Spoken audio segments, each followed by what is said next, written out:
अखिलेश यादव का सरकार पर तीखा हमला। बोले भाजपा के पीछे छिपे हैं सोनभद्र, चंदौली और बनारस के माफिया। अखिलेश यादव ने कहा कि इंडिया गठबंधन की सरकार बनी तो खत्म होगी अग्निवीर योजना। मन की बात करने वाले नहीं करते संविधान की बात। आदिवासी मुख्यमंत्री हेमंत सोरेन को झूठा फंसाने का भाजपा पर लगाया आरोप। लोकसभा चुनाव के अंतिम चरण के लिए उत्तर प्रदेश की 13 लोकसभा सीटों पर 1 जून को वोट डाले जाएंगे। गुरुवार को सपा मुखिया अखिलेश यादव ने ताबड़तोड़ रैलियां कर संविधान, किसान और गरीब नौजवान के मुद्दे को उठाते हुए इंडिया गठबंधन के प्रत्याशियों के लिए वोट मांगे और बीजेपी पर किसानों, छात्र, नौजवानों की समस्याओं की अनदेखी करने का आरोप लगाया। अखिलेश यादव ने लोकल मुद्दों को प्रमुखता से उठाया।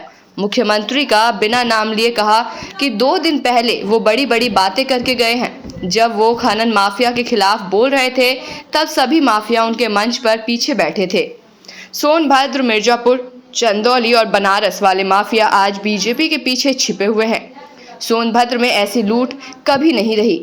ये जिला सबसे ज्यादा बिजली बनाता है, लेकिन यहीं के लोगों को बिजली नहीं मिल रही है। अखिलेश यादव ने कहा कि हमने अस्पताल बनाना शुरू किया था, कनहर सिंचाई परियोजना शुरू कराई, लेकिन इस सरकार ने उसे रोक दिया। ये लोग मनमर्जी से चल रहे हैं। वो अपने मन की बात तो कहना चाह रहे हैं, लेकिन संविधान की बात नहीं सुनना चाह रहे। समाजवादी लोग लगातार काम कर रहे हैं, जबकि भाजपा वाले केवल सपने दिखा रहे हैं। उन्होंने कहा कि जो लोग संविधान बदलने निकले हैं, उनकी सरकार बदलने का मन देश की जनता के बना लिया है। बाबा साहब का संविधान आपको बचाना है। कहा कि आदिवासी मुख्यमंत्री हेमंत सोरेन को झूठा मुकदमा लगाकर सरकार ने जेल भेज दिया ताकि आदिवासी लोग डर जाएं और वोट देने ना जाएं। यहाँ के लोग भगवान बिरसा मुंडा के वंशज हैं, जो किसी से डरते नहीं हैं। अखिलेश यादव ने कहा कि जब से ये चुनाव शुरू हुआ है, लगातार गर्मी बढ़ रही है। तापमान 50 डिग्री तक कई जगह पहुंच गया है। अगर कोई सियासी तापमान नापेगा तो भाजपा के खिलाफ सबसे ज्यादा तापमान यहाँ दिखाई देगा। इतनी धूप के बावजूद लोग पंडाल और मैदान के बाहर बड़ी संख्या में खड़े हैं। ये लोग भरोसा दिला रहे हैं कि इस बार इंडिया गठबंधन विधानसभा भी जीतेगी और लोकसभा भी जीतकर दिखाएगी। बीजेपी के लोग बड़े बड़े भाषण दे रहे हैं, लेकिन सोनभद्र के भाई बहन बताओ 10 साल में कितना बदलाव आया।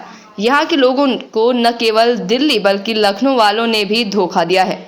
जो लोग खुद को गरीब आदिवासी के लिए चिंताग्रस्त दिखाते हैं, वो बताएं कि इतनी महंगाई क्यों बढ़ाई। आपको 10 साल का हिसाब नहीं लेना है, बल्कि 7 साल यूपी सरकार का भी हिसाब लेना है। बीते 17 साल में किसी किसान की आय दोगुनी नहीं हुई, किसी नौजवान को रोजगार और नौकरी नहीं मिली। कई मौके ऐसे आए जब सरकार को गरीबों के साथ खड़ा होना चाहिए था, लेकिन सरकार नहीं नजर आई। आदिवासी किसान की जमीन छीनने का काम करने की कोशिश की, लेकिन सरकार को पीछे हटना पड़ा। अगर दोबारा सरकार में आए तो संविधान में परिवर्तन लाकर न सिर्फ किसानों की जमीन छीनेंगे, बल्कि आदिवासियों की भी जमीन छीन सकते हैं। इंडिया गठबंधन की सरकार बनी तो खत्म होगी अग्निवीर व्यवस्था। कहा कि नौजवान जब परीक्षा देने गया और घर लौट कर आया तो पता चला कि पेपर लीक हो गया। सरकार ने किसी को नौकरी नहीं दी, जितनी भी परीक्षा हुई सबके पेपर लीक हो गए।